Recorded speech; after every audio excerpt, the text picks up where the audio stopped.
Hello everyone, welcome to the 12th online lecture of the course Engineering Thermodynamics. In the previous lecture, we have applied the concept of entropy for a reversible thermodynamic cycle, and we found that for a reversible process, area under the TS diagram gives us amount of heat exchange in that process. After that, we have specified the thermodynamic property relations, and we concluded that thermodynamic property relations are applicable for both irreversible as well as reversible processes. However, if such process relations are to be integrated over a process, then integration can only be performed if the process is reversible. Okay, and after that, what we did, we have taken the concept of a generalized polyentropic process, and we found that for a reversible adiabatic process, the value of polyentropic index is coming out to be equal to K, where K is nothing but ratio of specific heats at constant pressure divided by specific heat at constant volume of an ideal gas. And after that, we have also shown that the slope of temperature entropy diagram for a constant volume process is more in comparison to its magnitude for a constant pressure process. Now let us try to see some more concepts of entropy. So now till now what we have done, we have represented entropy as nothing but ds is equal to del q by T, and that we have defined for a reversible process. However, if we are having an irreversible process, then what will be the change in entropy of an irreversible process? So let us try to see. So what we will be doing, let us consider once again a PV plot, and over this PV plot what we are having, say we are having two thermodynamic states, state number 1 and state number 2, and let us consider that a reversible process is happening from point number 1 to point number 2 through path A. And now what we have done, we have taken one more reversible process which is now bringing back the state of the system from state number 2 to state number 1, and let us consider this is happening through path B. So obviously for this, between these two states 1 and 2, if we consider both the processes A and B, so ultimately we are getting nothing but a cycle. And as we have considered that both the process A as well as the process B are cyclic, so it means our entire thermodynamic representation over here is nothing but reversible cyclic. Okay, so for a reversible cycle, we already know from our Clausius inequality that ds is nothing but or instead of ds, I can simply say that our cyclic integral of del q by T is nothing but is equal to 0. This is something which we have already known from a Clausius inequality for a reversible cycle. Okay, now this cyclic integral of del q by T can be splitted into two parts, that will be nothing but integral from state 1 to 2 of del q by T through path A plus integral from 2 to 1 of del q divided by T along path B. And whatever this second part, okay, so this is something which we have learned from our Clausius inequality. Now let us consider that in the same cycle, whatever we are having one more process, say, which is happening through path C. However, this process is taking place in an irreversible manner. Okay, so what we are having now, the path is C. Process is once again changing the system from point number 1 to point number 2. However, this change is happening through path C, and the process through path C is nothing but a irreversible process. Okay, so now over here, if we consider our point B and path C as our part of the cycle, so for a now cyclic process, our Clausius inequality will be becoming as cyclic integral of del q by t, because now in this cycle, when we are considering process number B and C, what is happening, because C is nothing but a irreversible process which is happening through path C. So that's why if we have to write over here this Clausius inequality, it will be becoming nothing but del q by t is less than 0 instead of equal to 0, because it is an irreversible cycle now. And we have already seen that for a irreversible cyclic process, cyclic integral of del q by t is less than 0. So it means this cyclic integral of del q by t I can write as integral from 1 to 2 of del q by t along path C plus integral from 2 to 1 of del q divided by t along path B, and this whole will be nothing but less than 0.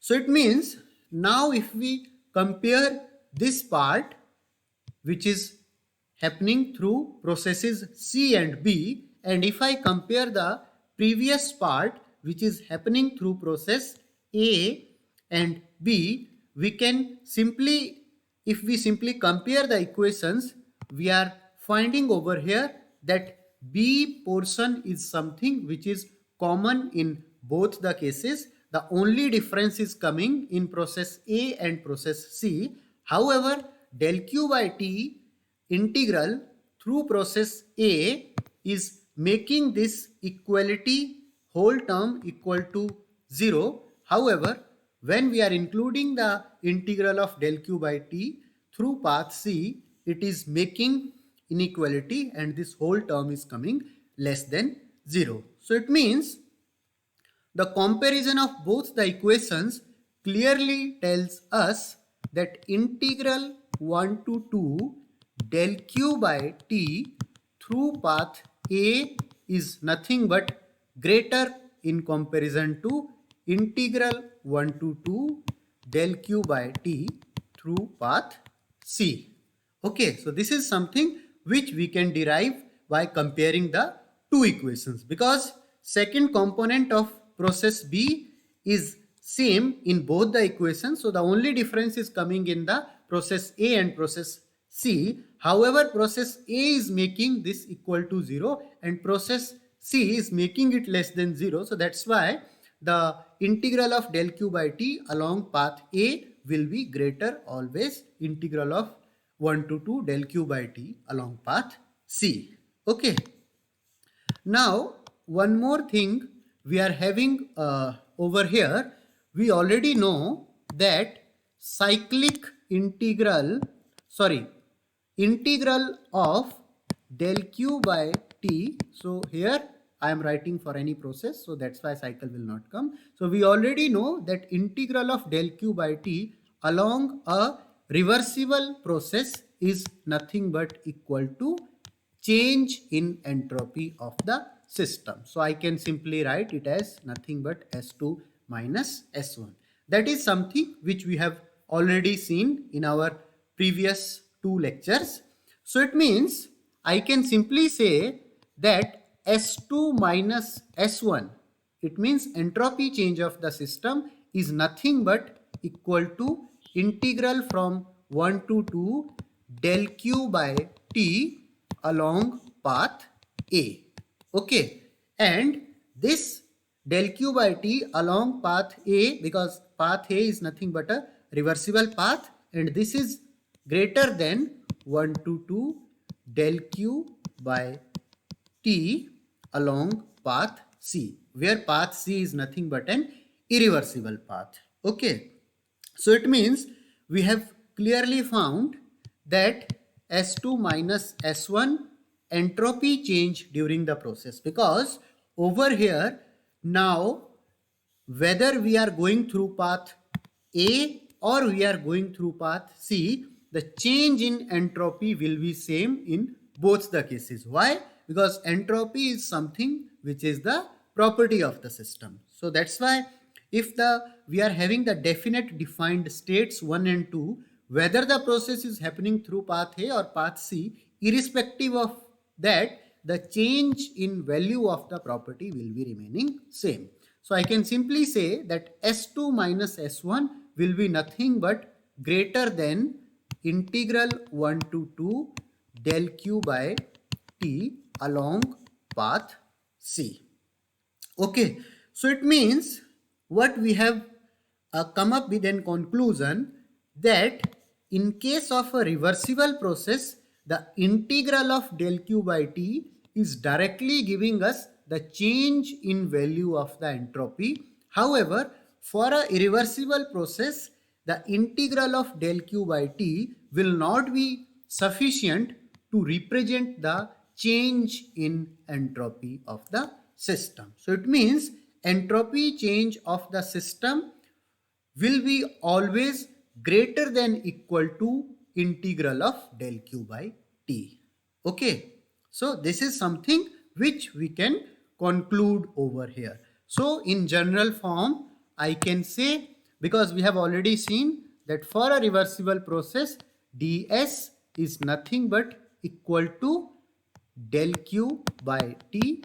This is something which is along a reversible path. However, for a irreversible process, we have seen that ds is greater than the del q by t along a irreversible path. So in general way, I can say that our ds is nothing but greater than equal to del q by t. So this is something which is a general statement. So if process is reversible, this will be becoming equality, and if process is irreversible, this will be always a greater than sign.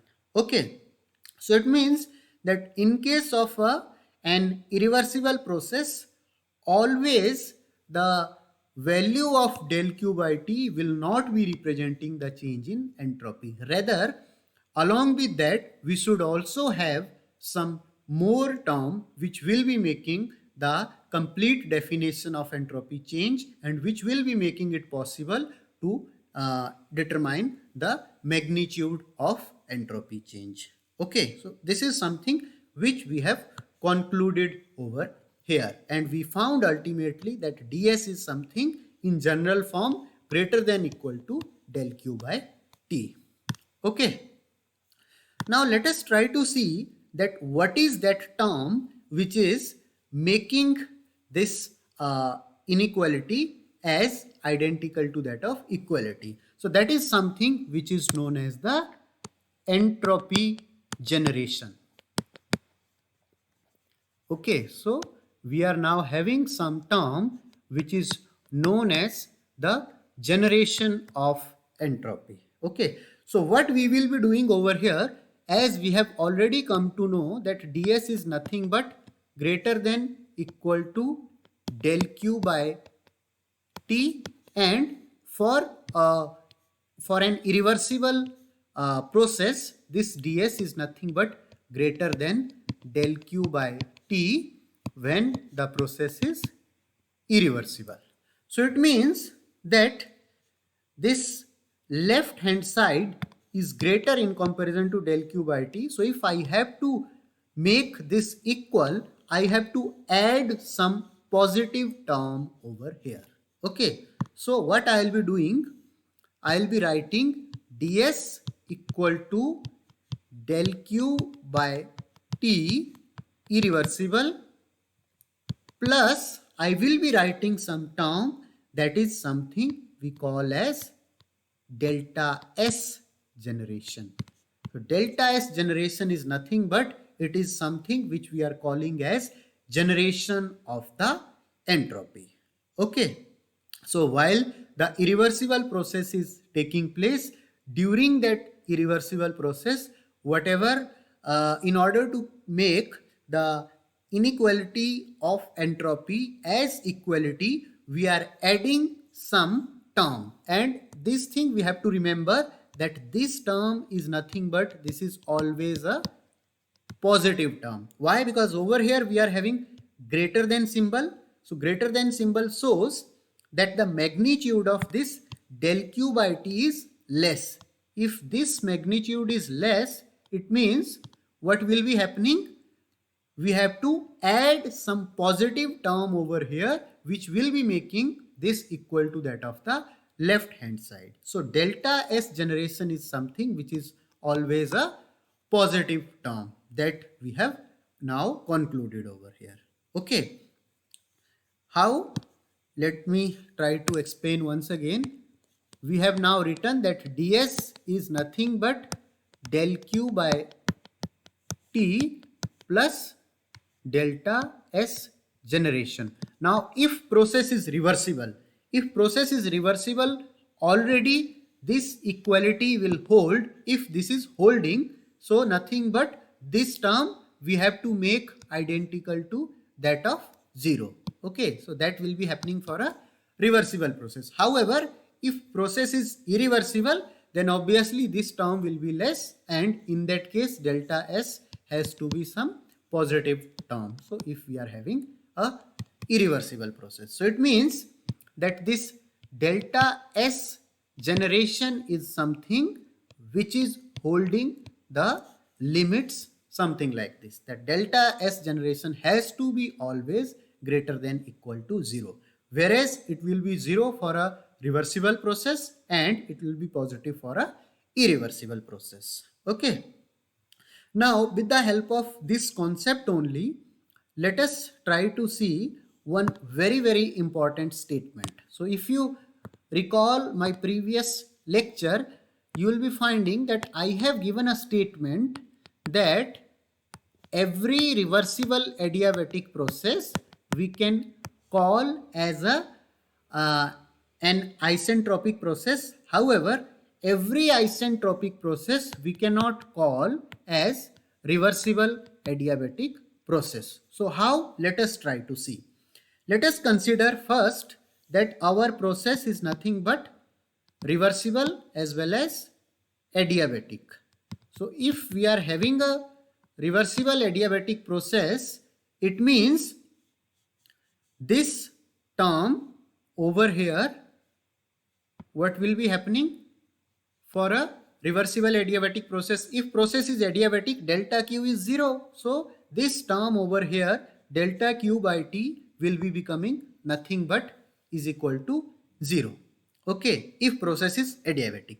And if process is reversible, in that case delta S generation will also be 0, and ultimately we will be finding that ds, which is nothing but change of entropy, is becoming equal to 0. So it means if any reversible adiabatic process we are having, we can simply call that one as isentropic process. Okay, the definition of the isentropic process is nothing but, for isentropic, what we are saying that ds is equal to 0. So because for every reversible adiabatic process ds will be equal to 0, so that's why we can say that every reversible adiabatic process will be an isentropic process. However, the other combination of entropy could be, because this delta Q is something which is associated with the transfer of heat.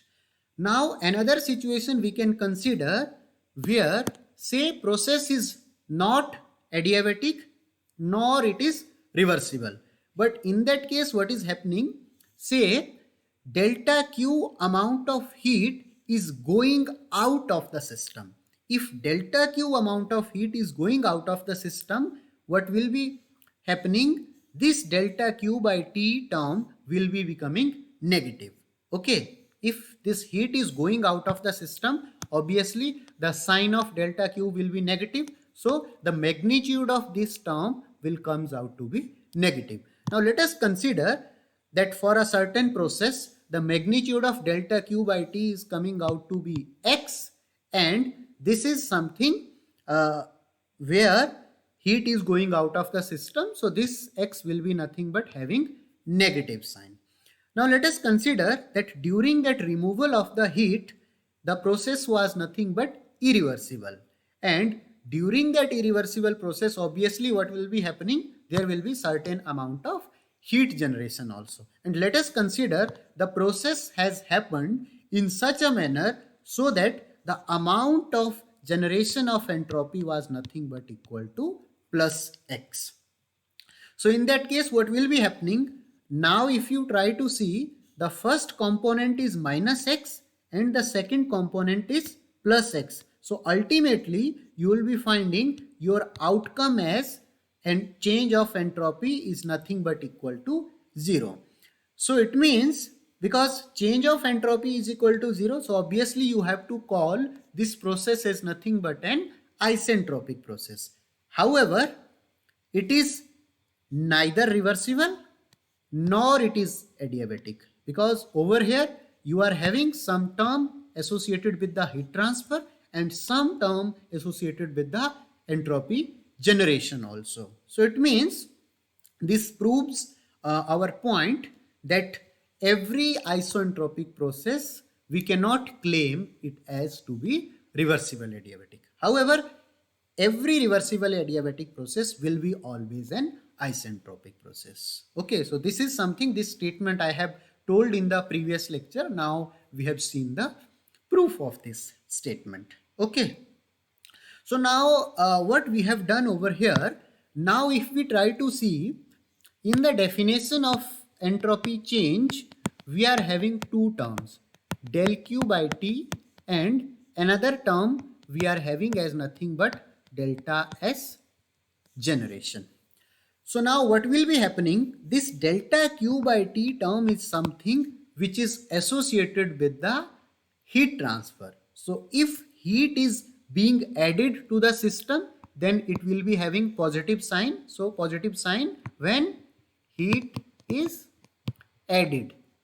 And if heat is removed from the system, it will be having negative sign. So negative sign is when heat is actually removed from the system.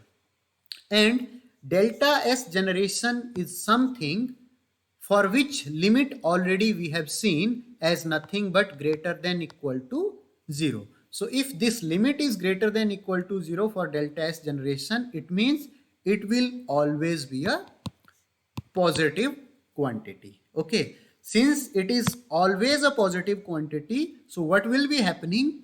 Now the relative magnitude of positive and negative term will decide whether entropy change for a system will be positive or it will be negative. So it means this over here clearly shows that entropy change ds of a system, it can be positive or it can be negative.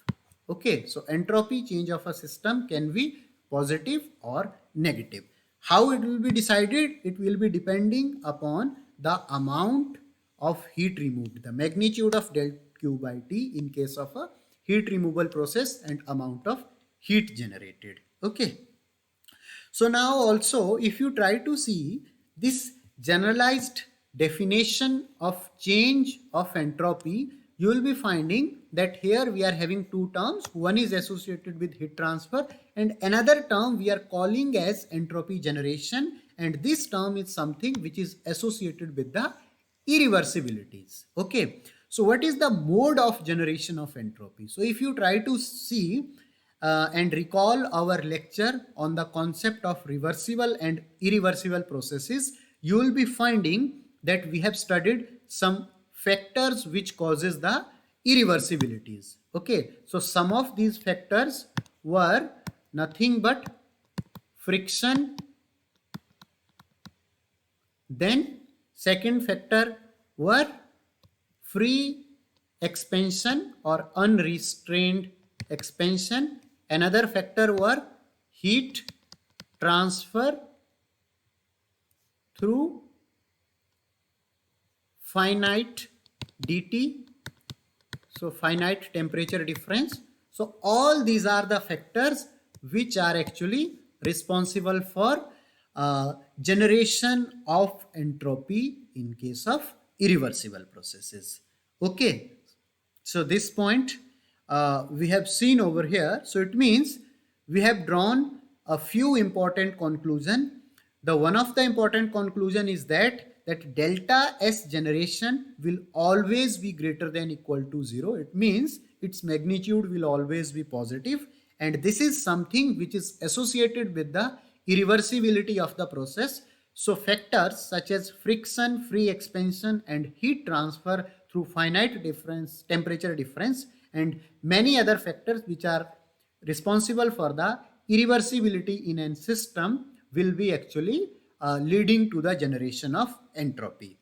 Another important point we have found that as the first term of entropy change is something which is dependent upon the direction of heat transfer, so it can be positive or it can be negative. Now for any system which is undergoing through a process, depending upon the magnitude of negative component and positive component, it may have change of entropy as positive or negative. For example, you can recall our previous lecture where we have done the entropy analysis of a reversible thermodynamic cycle, and there we found that for a boiler process or heat addition process at TH temperature, the entropy at point 2 was more in comparison to entropy at point 1. So their entropy was actually increasing. Whereas for the process of heat rejection, which was happening inside a condenser, if you see, the entropy of final state 4 is less in comparison to the entropy of initial state 3. So there actually your value of entropy was becoming negative. Okay, change of entropy was becoming negative. Okay, now let us try to see few more important concepts. So one thing we have found over here, that in a generalized statement ds is nothing but equal to del q by t plus what we are having for an irreversible process plus delta S generation. Okay, and for a reversible process, ds is nothing but equal to del q by t. So this is something which we have seen for a reversible process. It means I can simply say that del q for a reversible process is nothing but equal to TdS. However, from here, the first equation, I can say that del q for an irreversible process is nothing but equal to TdS minus T times of delta S generation. Okay, so what we are doing over here, if you try to see, for a reversible process, whatever the amount of heat transfer will be happening, that will be equal to the temperature at which this heat transfer is taking place multiplied by the change in entropy of the system. Now change in entropy of the system is something which is representing the change in thermodynamic state of the system. Now if we fix the state of the system, initial and final states of the system, and allow the same process to happen in an irreversible manner, we will be finding that for the same amount of change of state, the amount of heat transferred is less. Okay, so what is happening, that say we are having two different states, 1 and 2, and during these two states, say ds is the amount of entropy change. And once we allowed this process to happen, this change of state to happen in a reversible manner. So what will be happening? For that reversible manner, whatever the amount of heat transfer we are getting, that is nothing but equal to TDS. Now, if we allow the same amount of entropy change, means same amount of, within the same states of the system for a process to happen, but now if we allow it to happen in an irreversible manner, what will be happening? For the same states of the system, we will be finding that amount of heat transfer associated with the system is less. So it means this T delta S generation is something which is representing us some loss in our transfer of energy. Okay, so from here it is concluded that in case of an irreversible process, always we will be having certain amount of loss associated. Okay, then let us try to see this concept in case of work transfer also.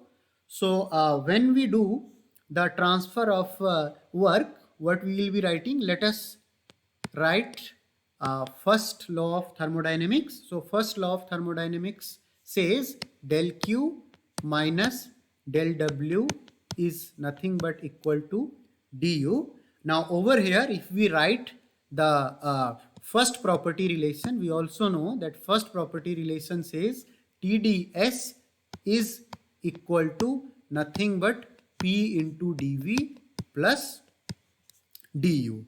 And we already know that for an irreversible process, so this thing now we are doing nothing but for an irreversible process. Okay, so for an irreversible process, already we found that delta Q will be nothing but equal to TdS minus T into delta S generation. So let me substitute this value in the next slide. So over here, if I substitute the value from the previous slide, I can write this as nothing but T into ds minus T into delta S generation.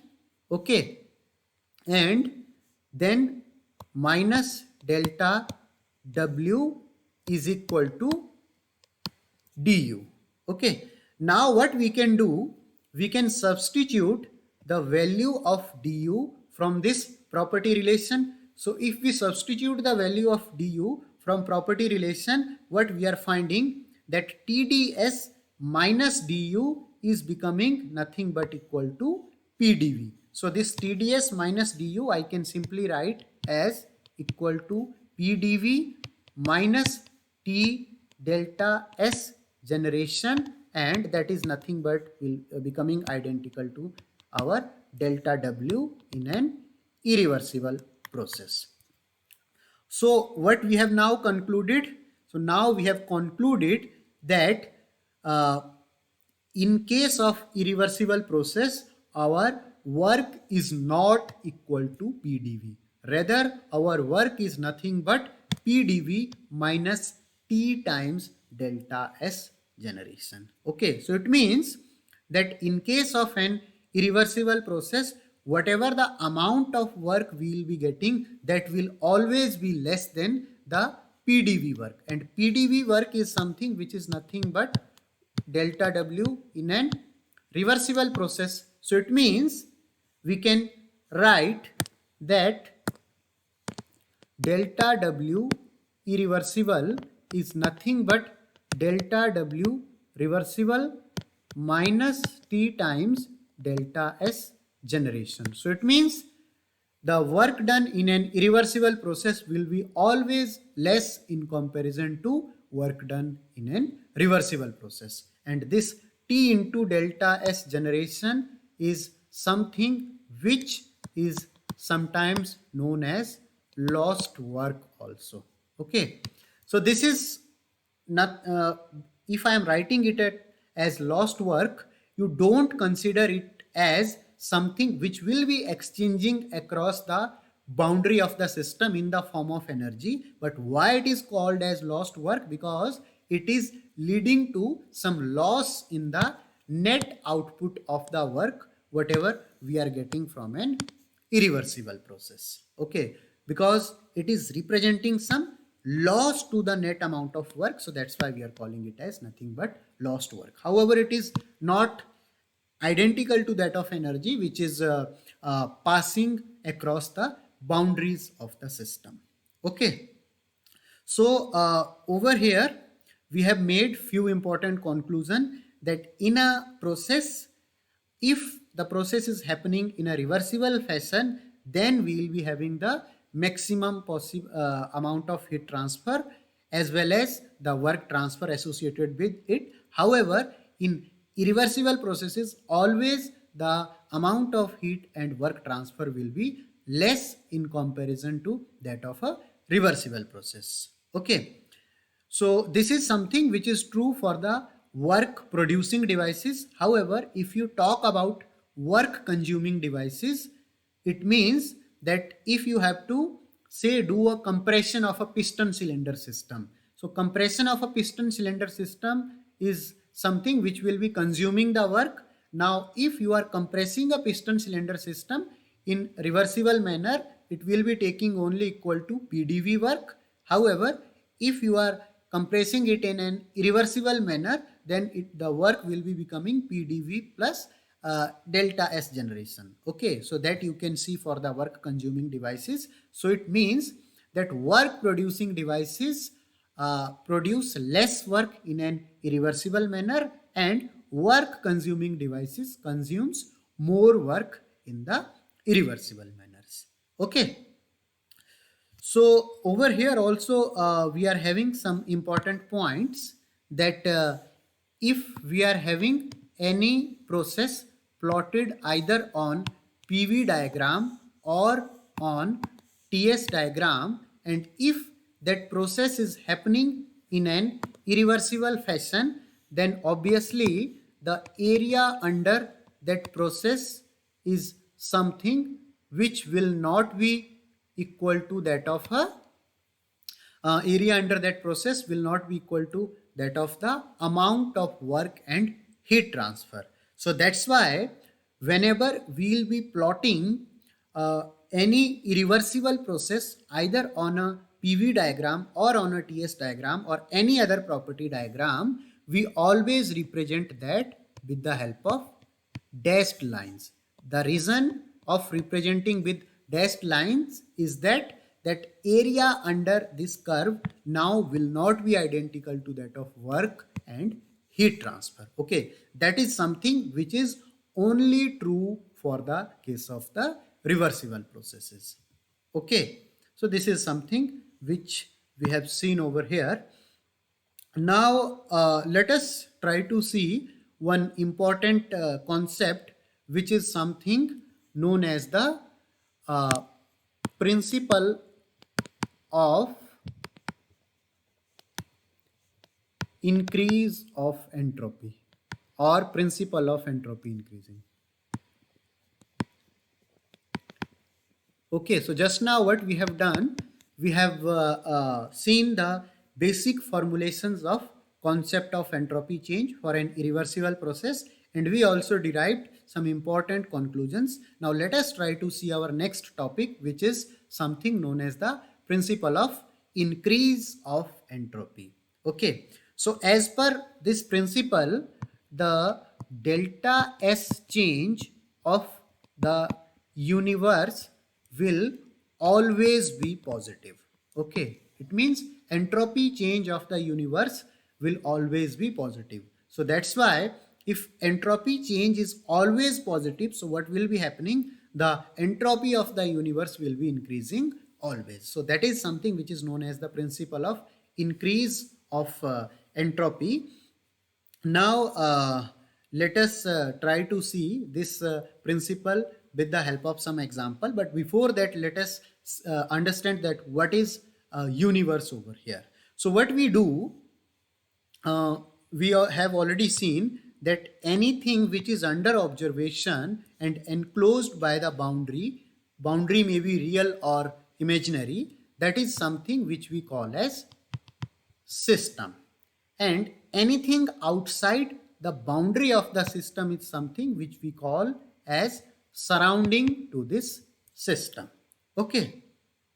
So it clearly means that, say if some delta Q amount of heat is added to the system. So what will be happening? Obviously the entropy of the system will be increasing, but at the same point of time, because this delta Q amount of heat is coming from some location which is nothing but the surrounding of the system. So over here the surroundings will be suffering the loss of entropy at the same rate to that of the system.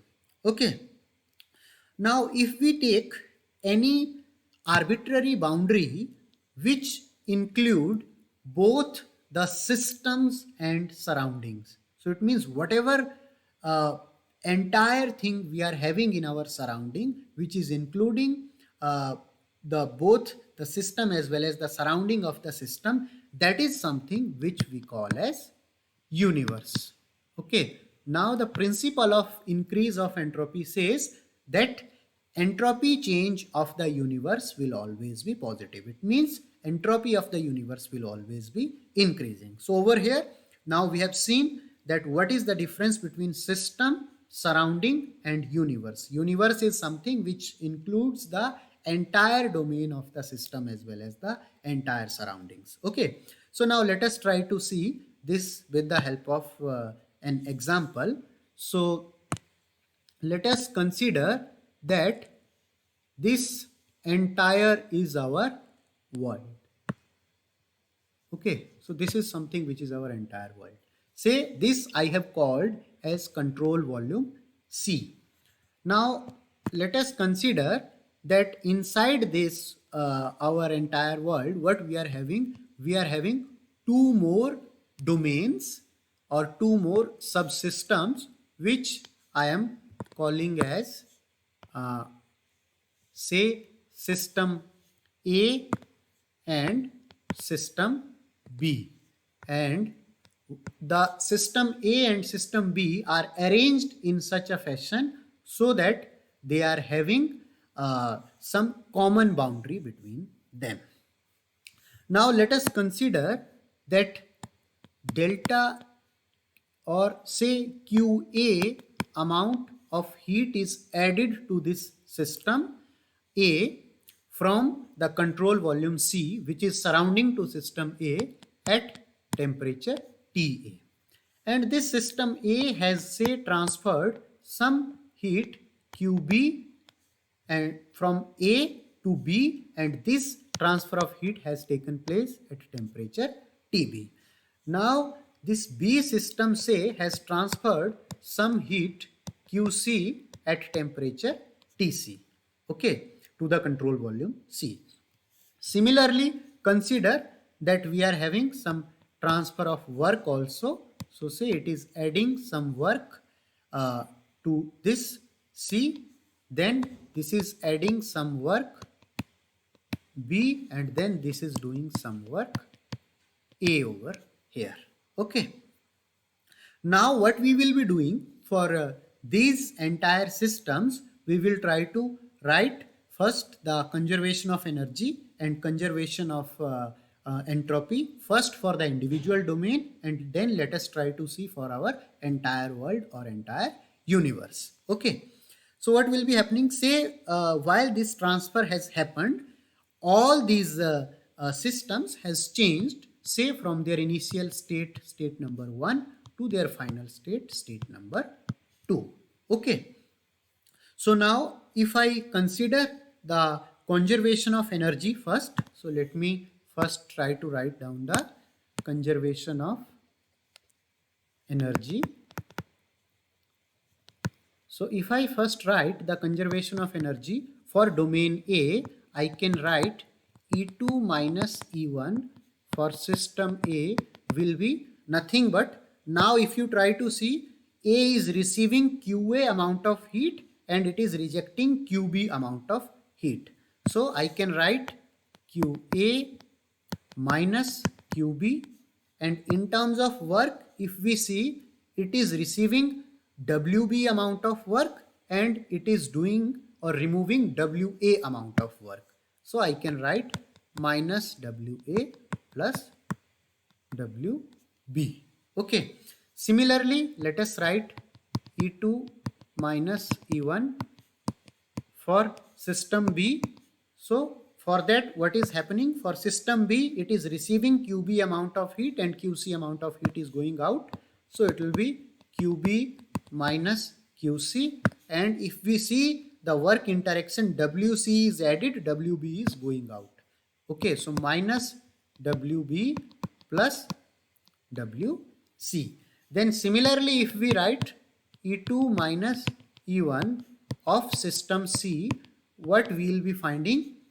Now C is, from the C, QA amount of heat is rejected and it is receiving QC amount of heat. So we are getting minus QA plus QC, and if we see the work transfer, it is doing WC work on B system and it is getting WA work. So it will be nothing but plus WA minus WC. Okay. Now let us consider that we are writing entropy change energy change E2 minus E1 for our entire world. So energy change for entire world will be nothing but energy change for three different subdomains of the world, A, B and C. So if I sum, what will be happening? This QA will be cancelling with this one, QB will be cancelling, QC will be cancelling like this, and this A will cancel, BB is also cancelling, and WC is also cancelling over here. So it means that energy change of the entire world is coming out to be nothing but equal to 0, which clearly shows that energy over here is always remaining conserved. So it means individually, if we see, these individual domains have suffered some change of energy while the its state has changed from 1 point to 2 point, okay, which is associated with the amount of heat which is exchanging between the different subdomains of the world. Okay.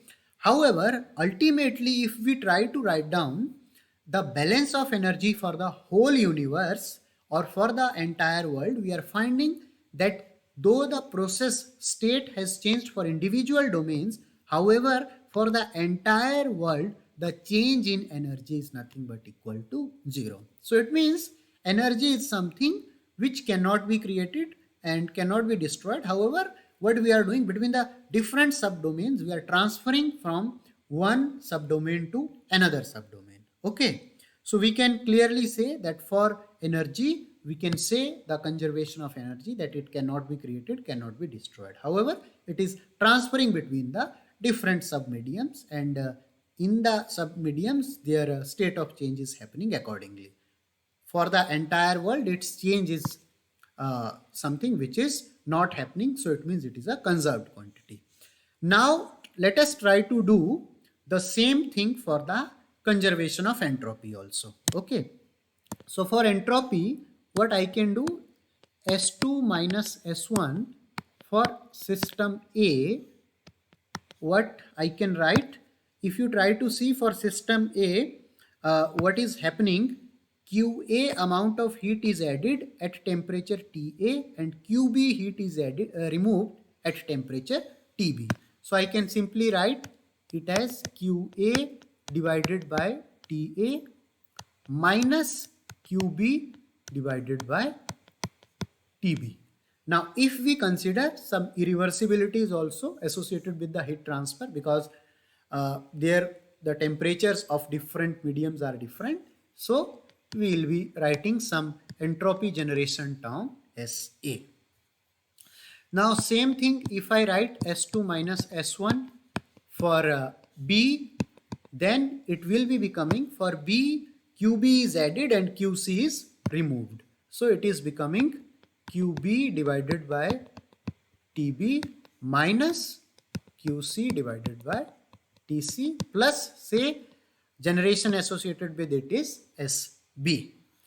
And if we now write for C, subdomain C, there what is happening?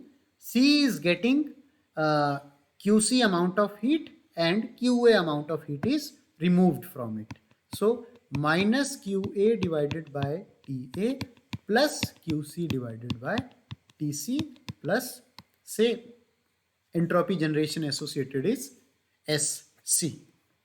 So now if I write entropy change of our entire world, what we will be finding? That these first terms which are associated with the heat transfer, all these will be cancelling, whereas we will be finding the entropy generation terms as SA plus SB plus SC. Okay, so now if we consider that all the processes are happening in reversible fashion, then what will be happening? The sum of the individual values of these SA, SB, SC will be equal to 0. And if the process is happening in an irreversible fashion, then all these values of SA, SB and SC will be greater than 0. So it means now over here, if we have to write in a generalized fashion, irrespective of the process is reversible or irreversible, the entropy change of the world is coming out to be nothing but greater than equal to 0. So it means what is happening when you are doing the conservation of entropy, you are trying to do. We are not able to do the conservation because what is happening? The entropy change for the entire world between the two different thermodynamic states is coming out to be greater than equal to 0. So it means when any process has happened in the world, what will be happening? If it is happening in an irreversible fashion, then entropy will be always increasing. If it is happening in reversible fashion, then entropy will be remaining constant. So it means the entropy change of the entire world is always positive. So that is something which we call as the principle of increase of entropy. That entropy of our entire universe will always be increasing. Okay, it cannot decrease.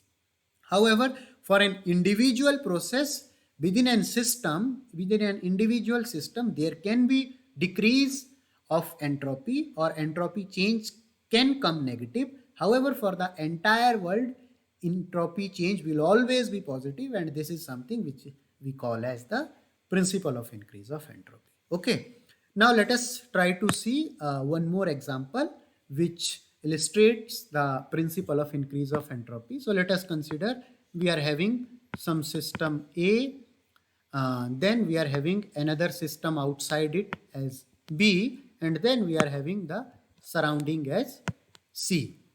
Now let us consider that the temperature of this inside wall of the separation between A and B is, say, T, and temperature at the wall which is separating B and C is, say, T naught. And say from here delta Q1 amount of heat has entered from C to B, and from B to A, say, delta Q2 amount of heat has entered. Now if we do the conservation of energy for system B, so for system B, what is happening? Delta Q amount heat is added and delta Q2 amount heat is rejected. Now let us consider that these systems, whatever we have taken, these are nothing but having the steady states. So steady state means their energy content or their properties are not changing with time. So if the properties are not changing with time, if all these systems are having steady state, then obviously this transfer of heat through the boundaries of the control volume will not lead to any change in energy of this system B. So I can simply write that delta Q1 minus delta Q2 is equal to 0. So from here what we are getting, that delta Q1 is nothing but equal to delta Q2, and let us consider it as nothing but equal to delta Q, a common magnitude. Now let us try to write down the change of entropy while this process transfer of heat is happening for the system B. So if we now write the change of entropy S2 minus S1 for system B, what we will be writing, it is receiving delta Q amount of heat at temperature T naught. So delta Q divided by T naught, and now this delta Q1 I am considering as delta Q only, and same amount of heat is rejected, but that is rejected at temperature T. So minus, say, delta Q at temperature T, and plus, let us consider some, okay, now instead of initial and final states S2 minus S1, we can simply write it as ds also. So ds is nothing but representing the small change in entropy, ds. For system B we are writing. So what we have written, that del Q by T naught, because this heat is being added and del Q is rejected at temperature T, so minus del Q by T, plus say some entropy generation delta S generation we will be having. Okay. Now if I see, so delta SB, let me rewrite over here, delta Q divided by T naught minus delta Q divided by T plus delta S generation. Now, as I have told you that this process we are having nothing but a steady state process. Okay. So if the process is steady state, it means what will be happening? dsB will also be equal to 0, because entropy is also something which is the property of the system. So we will be finding that del Q by T naught minus del Q by T is plus delta S generation is something which is coming out to be 0. Now here if you try to see what is happening, heat is transferring from T naught to T. If heat is transferring from T naught to T, in that case what will be happening? Obviously T naught will be greater in comparison to T. Okay, that is something which we can say. So if T naught is greater than T, obviously what will be happening? The magnitude of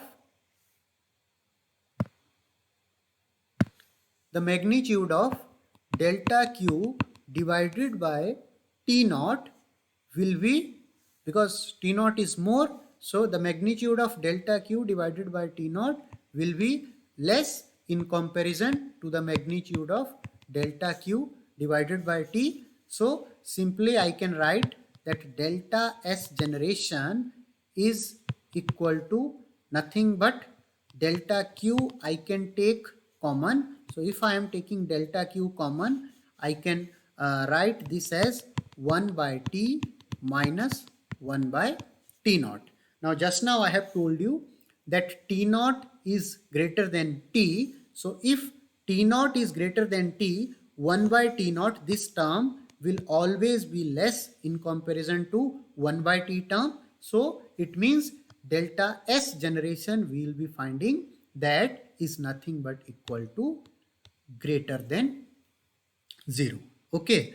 So when this process has happened from T naught to T, though within the system there was no change in energy content of the system, however, still for that system the entropy has generated. So it means whether the